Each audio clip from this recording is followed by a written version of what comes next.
Can you believe that Rick turned his cargo trailer that he used for work into this lovely cargo camper? And can you believe that the renovations took 2 weeks and only cost $3,500? In this video, Rick is going to explain the process of how to make a cargo camper. You sit down and maybe start out by making a list of the features that you want this thing to have. Some people are only going to use it for short-term camping, meaning a couple days here, a couple days there. So they may opt to do bunk beds in it, for example. Me, I wanted a larger stationary bed. That to me was important. I wanted at least a partial indoor kitchen. I didn't need a built-in stove and oven, but I did want a sink. I wanted a refrigerator inside the trailer, and I wanted counter space to have a microwave and to be able to set up a hot plate or a stove on the countertop if I had to cook inside. So the kitchen wasn't terribly important because I was going to have an outdoor kitchen anyway. I did want hot water, so I put a hot water heater, instantaneous water heater in, where some people just use 5-gallon jugs and have a sink with either a foot pump or a hand pump or a small electric pump, that sort of thing. So you got to kind of decide on what features you want. I think that's the first step. What are you going to use it for? How long do you think you're going to be out on the road at a time? And then look at what you think. Just try to visualize what life would be inside of a box and what all amenities your box should include. So once you have that down, then you can look at maybe drawing just a rudimentary floor plan just to show how things would fit inside this thing. And then you start to go from there. And that's when the real fine-tuning design takes place. With me, I drafted to-scale sketches of both the floor and each of the walls. I actually did an elevation drawing of the walls, what it's going to look like with my cabinets and countertop and the nose, where the windows are going to be, and the light switches and all that on the side wall, the air conditioner on the back wall, and the couch bed. I did elevations so that I could see that everything was workable. And when I started putting it together, I wasn't going to have problems creeping up on one another. I've seen where like people will put a kitchen in and they'll have a cabinet sitting right against the sidewall. And then they realize that they can't pull the drawer out or open the cabinet door fully because of it. Those are the kind of things you have to be careful of. So you start with the design, you fine tune it. If you have trouble visualizing, then maybe go ahead and tape out on the floor where things are going to be. Make sure that that's workable for you, that the amount of leftover floor space is acceptable, that sort of thing. Then you start to go to utilities in terms of concepts. The electrical, what kind of light fixtures you're going to have, where they're going to be, where the outlets are going to be, how you're going to set the switches, and then look at how much daylight you want into it, whether you're going to put a rooftop fan in or a vent or windows and window in the door, windows on the side, where they're going to be. And you just take it kind of one step at a time and add this stuff, how I'm going to route my plumbing from the back of the trailer up to the front. And then I look at the other aspects of construction, insulating the walls and the ceiling, what I'm going to use for wall finishes, what type and color and finish of cabinets I want, what type of flooring I want. Before I actually start construction, I usually try to get little samples. In decorating, like in commercial spaces like hotel rooms and whatnot, they make these mock-up boards, and they take a photograph of the lamps that they're going to have, the furniture they're going to have, the fabrics for the bedspread, the drapes, and the wallpapers. They put them up on this board and say, all right, does anything clash here? That's the time to do it, not when you're already starting to put it up in the room and go, oh, shit, the wallpaper and the drapes don't look good together. That's kind of the mentality and the process that is necessary when you're putting one of these campers together. I don't think I would be good at this because I just jump into things. And it sounds like there's a lot of planning. And you're planning, you kind of are envisioning the final product before you even start the work. Yeah. When a builder builds a house, he's got a pretty extensive set of drawings to work from. And it has to actually include elevation drawings of the sides of the house and the view from up above and floor plan. Those are all actually required in most places in order to even be able to get a permit to build it. And that builder can really visualize, just looking at the lot, what this house is going to look like sitting there. Now, I'm not saying you have to be able to envision this to every detail, but you should have a concept in your mind that you're comfortable enough with that you get yourself to the point where you're ready to actually take out some tools and start. So let me ask you this. Is the bed the most important concept to be designed? It was to me. Okay. But not necessarily to everybody. If you want to have a full kitchen because you love to cook, then you're going to allocate probably more space to a kitchen than what I did. The idea of doing maybe fold up beds on the sides, okay for you. You may want to have a table in there, a dining table that drops down. Obviously, with a smaller trailer, you can't incorporate everything that to be totally fixed. You got to have some dual purpose, dual function space. I figured out where I was going to do the bed and the cabinets and whatnot first, and that to me determined how big a window I could go with and where I was going to put it.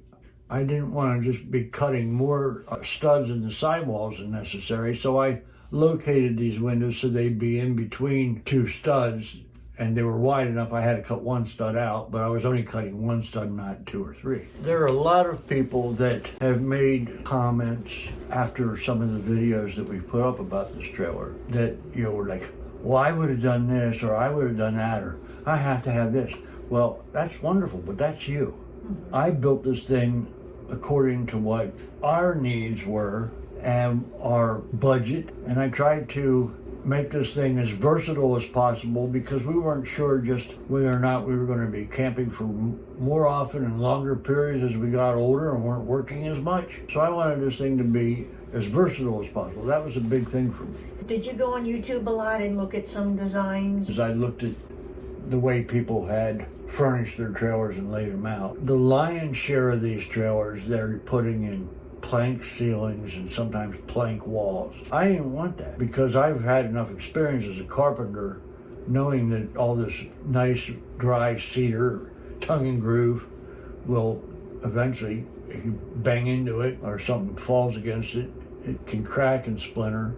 And depending on how you finish it, unless you put a really heavy seal coat on it, it's going to hold dust and lint. And I didn't want that. I wanted something that I could clean and I knew was going to be almost hospital clean. So I opted to put fiberglass reinforced panels on the walls. I happened to be in Home Depot and I saw this underlayment, and I've used a lot of underlayment over the years for various things in my construction projects.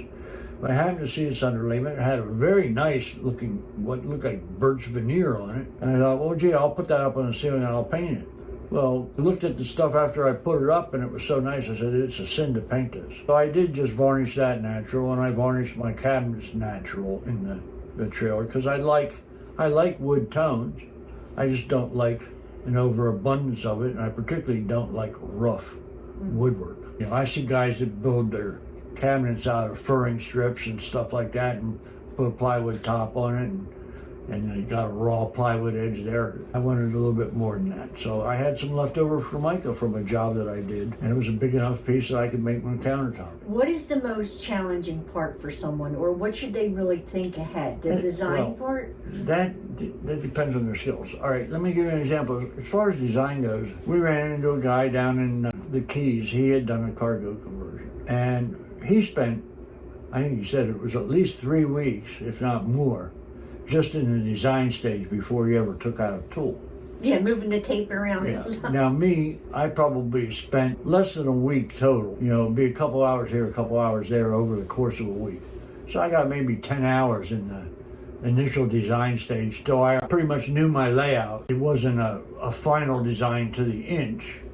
So I had to work it as I went along. That's my way of doing things on this particular project. For me, none of it was difficult. For some people, you may be afraid to tackle the electrical or the plumbing. That's what I hear the most of. I don't know anything about electric, I don't know anything about plumbing. I would do this in a heartbeat, with my trailer, but I'd have to have somebody do that for me. So if that's the case, you got two choices. You can either pay and have somebody do it for you, or find somebody, a friend that knows something about it, let them help you, or you can learn. You're never too old to learn. If you get into a bind, then you get a little bit of help, but basically you can try and do it yourself, entirely. If you're relatively handy with your hands, There's no reason that you can't do all of the trades. It's the knowledge that you're lacking.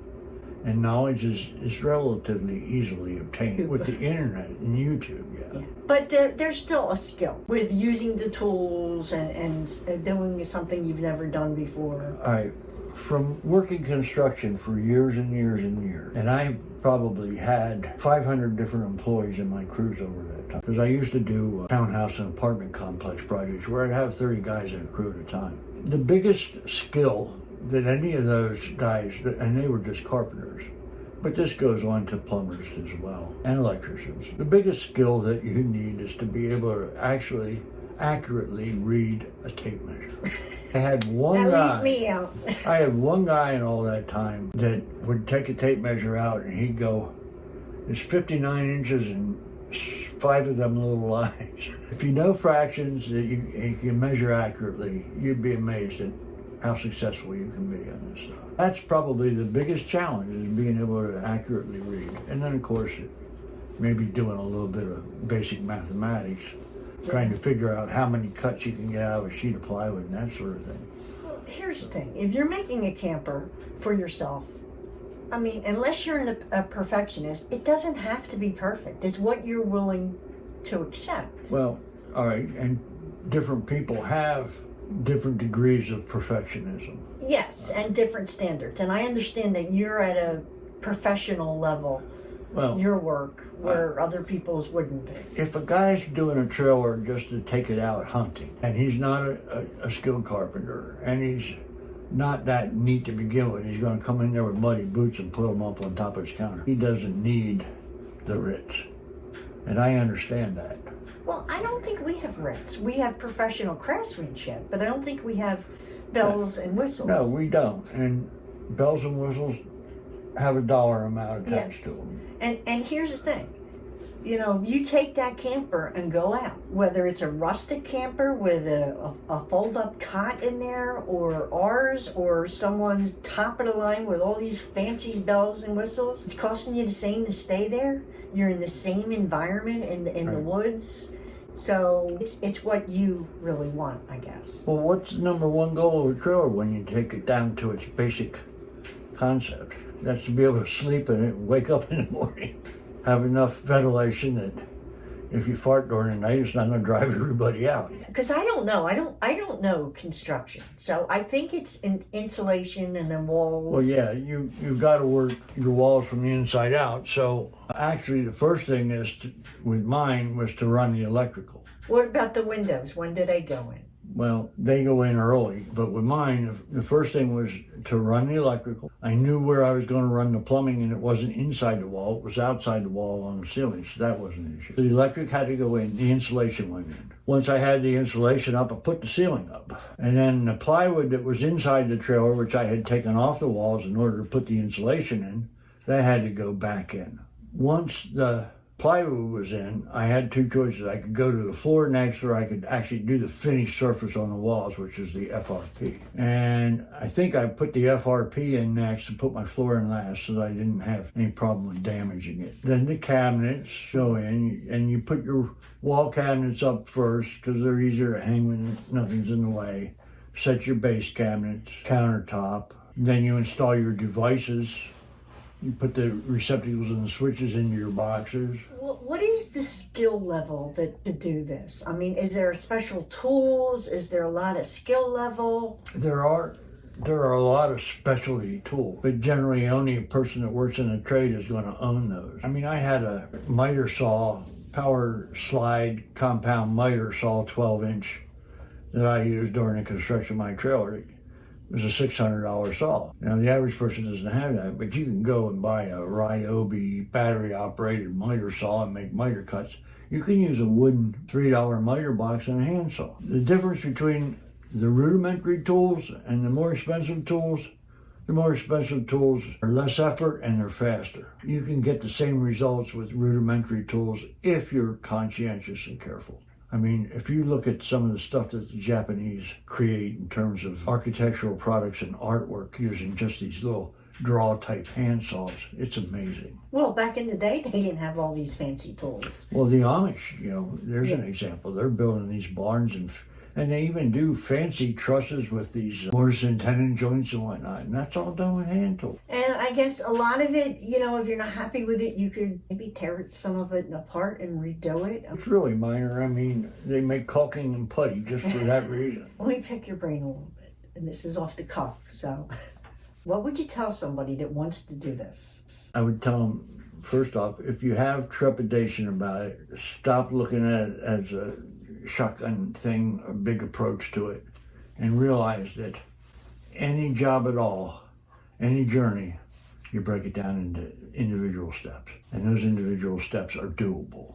And the amount of money that it will save them, like doing it themselves rather than buying a camper or paying someone to do it, would be huge. Right. And I got a guy down the street from us that bought a camper 2 years ago. Yeah. And it's a pretty decent sized camper. It's probably about a 24, 26 foot at least. I saw him outside yesterday. He's still in the process of tearing this thing apart and redoing the interior of it. So a lot of guys that have these ideas about buying these old campers that have, you know, sustained a lot of water damage and that kind of thing. I would rather any day of the week take my cargo trailer from scratch and turn it into a camper than I would want to tackle one of these things where I gotta tear the rotten floors out and rotten walls, and then you find out that they got siding damage on the outside and you can't find panels to match it or a door to match. You know. Would you do another one? In a heartbeat. I think people have asked you this. Could someone hire you to do theirs?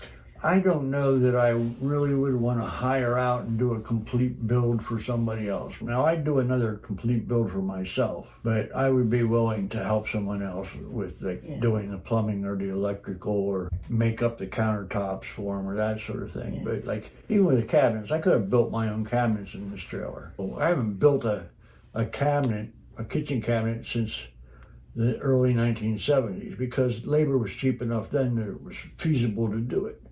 Now the labor is at such a premium, and I'm retired. I want free time, so I don't want to spend a week building a bunch of cabinets when I put this whole trailer together in like 2 weeks' time. Yeah, well, I think we had a trip scheduled, and I was really tired of lugging all of the camping gear, and it just made sense to make a camper out of the trailer that you really weren't using that much. So you did it very quickly. You know, I hate to say this, but for once, she was right. I'm right more than once, you know that. We camped in the camper one time before it was converted. I think there were tools over my head. Right. Well, if you take it out and test it, a lot of people say to do that because you kind of get a feel for it. Yeah. Like what you want and where you want it. Yeah, it's not a bad idea. If you buy a trailer, go sleep in it one time for overnight at least and see how it feels. You know, if you're claustrophobic before it's finished, you're going to be claustrophobic once you get all your other crap in there. Well, we're really not in the camper very often. And what we do have is that canopy with the big screen house. Right, I'll put a link to that. And we love that. That's a 10 by 10 room. Put it up over your picnic table, or you could leave the picnic table outside and just put, you know, chairs and your ice chest and maybe a small table. And, you know, it's very versatile in that respect. Well, thank you very much for letting me interview you. I know that you have showed a lot of people camper and we've done some videos about it, but I thought maybe some people might have had questions and this way you could go more into depth and it could help them out. So thank you so much. Okay. You can just put them in the comments below if you have any questions. Be sure to watch this next video if you want to see more of the camper. Take care, guys. Happy building. Thanks for watching. All right. Take care. Bye. And get started. You all come back now, you hear?